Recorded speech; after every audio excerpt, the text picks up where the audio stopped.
రైతు సంఘాలు కానీ, రాజకీయ పక్షాలు కానీ, న్యాయవాదులు కానీ, న్యాయ విత్తనాలు చేసే న్యాయమూర్తులు కానీ తప్పుగా తెలుసుకోకూడదు. నేను ఒక జవాబుదారీ ప్రజగా, నాకు ఒక జవాబుదారి ఉంది. న్యాయమూర్తి సుప్రీంకోర్టుకు పోయి నేను వచ్చి నివృత్తి అయ్యి విశ్రాంతి నేను తీసుకుంటా లేదు. ప్రజల ముందర పోయి ప్రజల సమస్యల గురించి వాళ్ళతో స్పందించి వాళ్ళ సమస్యలకి పరిహారం ఇచ్చేట్లా పనిలో నేను నివృత్తి న్యాయమూర్తిగా పనిచేస్తున్నాను. నేను అనుకున్నాను, నేను ఇలాంటి కాలఘట్టంలో ఒక రాజకీయ విషయాలు వేరే, రాజకీయ అతీతముగా ఒక విశ్రాంతి న్యాయమూర్తి ఆత్మసాక్షిగా మనకేమనిపిస్తుందో దాన్ని ప్రజలకు చెప్పేది అవసరం ఉంది. ఎట్లా దాన్ని గమనించి నేను ఈరోజు మీ ముందర వచ్చినాను. ప్రజలారా, ఈరోజు మీకందరికీ తెలుసును, ప్రజాప్రభుత్వ వ్యవస్థ 47వ ఇస్వీలో 77 ఏళ్ళు స్వాతంత్ర భారతదేశంలో 39 కోట్ల జనసంఖ్య ఉన్నింది స్వతంత్రం వచ్చినప్పుడు. ఇప్పుడు 140 కోట్ల జనసంఖ్య ఉంది భారతదేశంలో. అంటే ఇప్పుడు 2వ పాపులేషన్ రాష్ట్రముగా ఇడీ ప్రపంచంలో మేము గుర్తించుకున్నాం. మనం పేదతనం ఉందా? ఉంది. నిరుద్యోగులు ఉన్నారా? ఉంది. కానీ మన దేశంలో ఉండేట్ల వాళ్ళకి ప్రీతి, విశ్వాసము, హృదయము అన్నీ ఉండేట్లా దేశము భారతదేశం. కాబట్టి ఇప్పుడు మన దేశాన్ని మనం నిర్మాణం చేసుకునేట్లా ఒక శక్తి మనకుంది. చంద్రబాబు నాయుడు గారు ఏమి జన్మభూమి కార్యక్రమాలు, శ్రమదాన కార్యక్రమాలు, పల్లెల్లో పోయి రైయంతా మెలుకొని వానలు లేకుండా ఉన్నప్పుడు కృష్ణా నదిని ఇంకా నీళ్లు తీసుకొని పోయి రైతులకి సహాయం చేసి పంపు నీళ్లు ఇచ్చి, కాలువలు తీపించి నీళ్లు ఇచ్చి ఆ రైతులంతా సంరక్షణ చేసేట్లా ఒక పని చేసిండేట్లా ఒక రైత స్నేహితుడు చంద్రబాబు నాయుడు గారు. కాబట్టి ఈ దేశంలో ఈరోజు రైత కుటుంబంలో 68% వారు ఉన్నాయి. అంటే 168 జనము గ్రామీణ ప్రదేశంలో ఉండేట్లా ఒక పరిస్థితి భారతదేశం. రైతు కుటుంబాలు ఈ దేశం ప్రజాన్యానికి అన్నదాతలు. మీరు వాళ్ళని గుర్తించి వాళ్ళకి సహకారం చేసి వాళ్ళకి నీరావరి వాళ్ళకి ఇచ్చి, కాలువలు తీపిచ్చి, నదిని ఇంకా నీళ్లు ఇచ్చి, విశేషముగా ఈ రాయలసీమలో ఆ రైతులంతా సంరక్షణ చేసిండేట్లా ఒక శక్తి రాజకీయ ముత్సద్ది చంద్రబాబు నాయుడు గారు. కాబట్టి ఈ దేశంలో ఈరోజు రాజకీయ పరిస్థితి అంత బాగాలేదు. మనకి సమస్యలు ఉన్నాయి. నిరుద్యోగ సమస్య, పేదతనము, రైతులు అప్పులు తీర్చేదానికి కాకుండా వాళ్ళ పండిండేట్లా పంటలకి వాళ్ళకి మార్కెట్ లేదు, వాళ్ళకి వెల రాదు, వాళ్ళ జీవనం చేసే కాదు. వాళ్ళందరూ కూడా గ్రామీణ ప్రదేశంలో చాలా కష్టాల్లో ఉన్నారు. వాళ్ళందరూ ఆత్మహత్యలు చేసుకుంటున్నారు, అప్పులు తీర్చేదికి కాకుండా ఉన్నారు. ఇలాంటి పరిస్థితుల్లో మన దేశాన్ని మనం కట్టుకోవాలి, మనము శ్రమదానము చేయాలి, పల్లెల్ని మనమే సుధారించాలి, అభివృద్ధి చేయాలి, రాజకీయ ప్రజ్ఞ తేవాలి. మన దేశాన్ని, మన కుటుంబాన్ని, మన రాష్ట్రాన్ని, మన పల్లెని మనమే కట్టుకోవాలి అనేట్లుగా దీర్ఘమైండేట్లా చింతన ఉండేట్లా నాయకుడు చంద్రబాబు నాయుడు గారు. మిత్రులారా, ఈ పుస్తకాల్లో ఈయన అన్ని విషయాల్ని, చాలా విషయాలు మాట్లాడేది ఉంది. నాకు ఫ్లైట్ నేను ఇప్పుడు పోకుండా బెంగళూరు రేపు పొద్దునే నా కార్యక్రమాలు ఉన్నాయి, నేను పోవాలా. విషయాల్ని చాలా చెప్పాలని నాకు అనిపిస్తుంది. కానీ ఈ పుస్తకములో చాలా విషయాలు మీరందరూ చదివి తెలుసుకోవాల్సిండేట్లా విషయాలు చాలా ఉన్నాయి. ఈ మహాస్వాప్నికుడు చరిత్రని మీరు చదవాలి. తెలుసుకోవాలి, మీ ఇంటిలో మీ పిల్లలకు చెప్పాలి, మీ పక్కింటోళ్ళకి చెప్పాలి, మీ గ్రామస్తులకు చెప్పాలి, మీ గ్రామ పంచాయతీలు మీరు చెప్పాలి, సర్పంచులకు చెప్పాలి. ఇప్పుడు ఈ రాష్ట్రంలో రాజకీయ మార్పాట్లు కావాలి, ఎందుకు కావాలి అనే విషయాలు మీకందరికీ కూడా తెలుసు. హెచ్చుగా నేను చెప్పకపోను, ఇది చాలా అవసరం ఉంది. ఈ దేశంలో ప్రజాప్రభుత్వము ఉండాలి, ప్రజాప్రభుత్వము నాశనము కావాలి, ప్రజల హక్కుల్ని తీసుకోవాలి, మహిళలకి గౌరవించాలి, మహిళలకి సామాజిక న్యాయం కావాలి, యువకులు నిరుద్యోగులకి నిరుద్యోగం కావాలా, ఈ దేశంలో రైతుల్ని సంరక్షణ చేయాలా, రైతుల భూములన్నీ సంరక్షణ చేయాలంటే రాజకీయ మార్పాట్లు ఈ రాష్ట్రంలో చాలా అవసరమని నేను తెలుసుకో ఉన్నాను.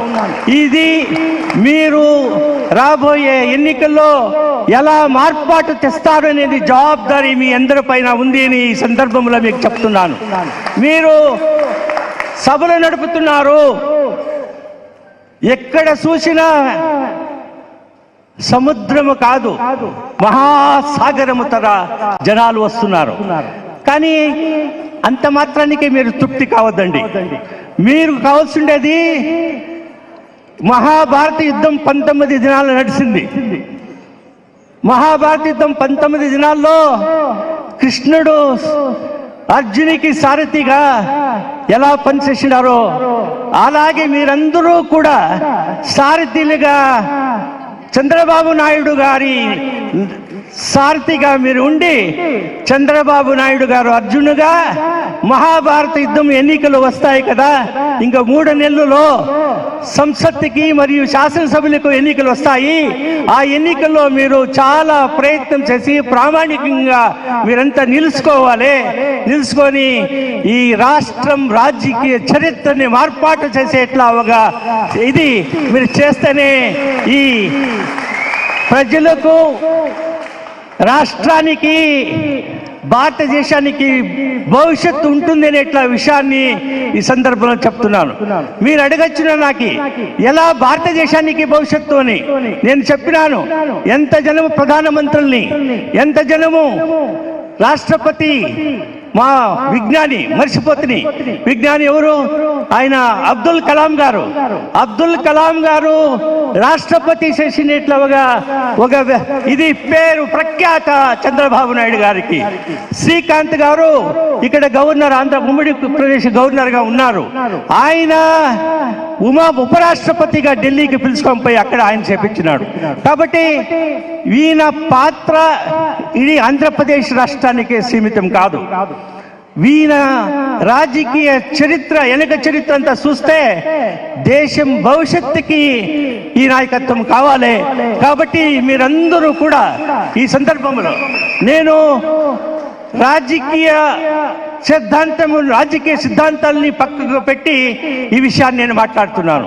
ఒక న్యాయమూర్తి రాజకీయము మాటలు ఎందుకు మాట్లాడుతున్నారు అంటే, దేశానికి ఎప్పుడు అవసరం ఉందో, రాష్ట్రానికి ఎప్పుడు అవసరం ఉందో, దేశంలో జనాలు ఎంత కష్టంలో ఉన్నారో అప్పుడు మాలాంటి జనాలు మాట్లాడుకున్నపోతే వేరే జనాలు మాట్లాడేది ఏమిటి?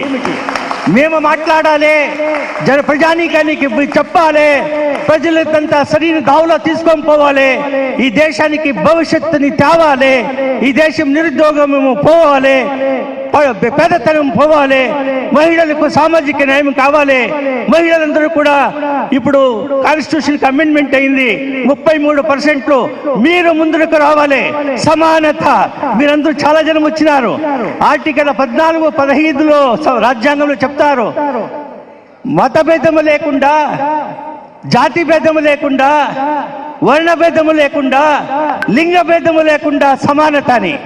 ఇక్కడ సమానత ఎప్పుడుంటుంది? మహిళలు ముందు రావాలంటే మీరు ముందరకు ఉన్నారు, మీరు నాయకత్వం పొందాలి ఇప్పుడు ఈ దేశంలో. అప్పుడే ఈ దేశము 1948వ ఇస్వీలో హ్యూమన్ రైట్స్ డిక్లరేషన్ యాక్ట్ లో చెప్తారు, మహిళలకి సామాజిక న్యాయము, సాంస్కృతిక న్యాయము, ఆర్థిక న్యాయము, రాజకీయ న్యాయము ఇవ్వాలని. మీకు అవసరం కాదు ఆ న్యాయము. సమాజాన్ని పెంపటికి రాష్ట్రం పెంపడానికి మీకు దానికోసమే సంవిధానానికి రాజీవ్ గాంధీ ప్రైమ్ మినిస్టర్గా ఉన్నప్పుడు 73, 74 ఒక ఇది తిద్దుపడి తెచ్చి మహిళలకు న్యాయం ఇవ్వాలి. ఈ పంచాయతీలో, మున్సిపాలిటీలో, కార్పొరేషన్లో మహిళలకు చైర్మన్లు, రిజర్వేషను, సొసైటీలో మహిళలు, కోఆపరేటివ్ సొసైటీలో అనేట్లా రాజ్యాంగం తిద్దుపడి తెచ్చింది. ఎందుకంటే ప్రస్తావనలో ఉండేట్లా సామాజిక న్యాయము మహిళలకు వీకర్ సెక్షన్స్ అని చెప్తాం కదా. మహిళలంటే మరి గృహిణీలు కాదు, మహిళలంటే నాయకత్వం వహించాలి, సమాజ సుధారణ తేవాలి, సమాజాన్ని పెంచాలి, దేశం భవిష్యత్తుని కాపాడేట్లా ఒక శక్తి సామర్థ్యము మహిళలకు ఉంది. కాబట్టి మహిళలు ముందరకు రావాలి అనేట్లా విషయము నేను ఇక్కడ చెప్తున్నాను. దీన్ని ప్రతిపాదన చేసినట్లుగా చరిత్ర చంద్రబాబు నాయుడు గారికి ఉంది. కాబట్టి మిత్రులారా, వీళ్ళ కోసం నేను వకాలత్ చేసినానని మీరు మిస్టేక్ చేసుకోవద్దండి, మీరు తప్పుగా తెలుసుకోకూడదు. వీళ్ళు మీరు 50% సమసమంగా ఉన్నారు. వాళ్ళని గౌరవించేట్ల వ్యక్తిత్వాన్ని మనము పెంచుకోవాలి. ఆ నాయకత్వము గుణాలు చంద్రబాబు నాయుడు గారికి ఉన్నాయి. కాబట్టే ఇంత జనము మహిళలు ఇక్కడ ఈ సభకు మీరు వచ్చినారని నేను తెలుసుకుంటున్నాను. ఎక్కువగా మాట్లాడకుండా నేను ఇంకా మీ తందరూ పర్మిషన్ తీసుకొని నేను పోవాల్సింది. ఇంత మాత్రం నేను చెప్తున్నాను. ఈ పుస్తకం చాలా బాగుంది. ఈ విక్రమ్ వీళ్ళు పూలా గారు మరి వెంకట్ గారు వీళ్ళు చాలా బాగా పబ్లిష్ చేసినారు. ఆయన ఇక్కడ విజయవాడలో కానీ హైదరాబాద్లో కానీ లేదు. ఆయన వేరే రాష్ట్రంలో ఉన్నా కూడా ఈ భూమి పైన, ఈ జనాల పైన, ఈ రాజకీయ వ్యక్తుల పైన ఎక్కువగా అభిమానం ఉండేట్లా వెంకట్ గారు ఈ బుక్ని చాలా బాగా ఇచ్చేసినారు. ఇది చేసి మీకందరికీ ఉపయోగమయ్యేట్ల బుక్. ఇంత విషయాలు చెప్పి నేను మీ పర్మిషన్ తీసుకొని నేను నిర్గమిస్తున్నాను. మీకందరికీ మంచిది కానీ, ధర్మము జయము కానీ, జనాలు ప్రజానీకము మంచిది కానీ, మహిళలు అందరూ బాగుండి అని చెప్పుతూ మీకందరికీ వందించి మీ సెలవు తీసుకుంటున్నాను. Thank you very much.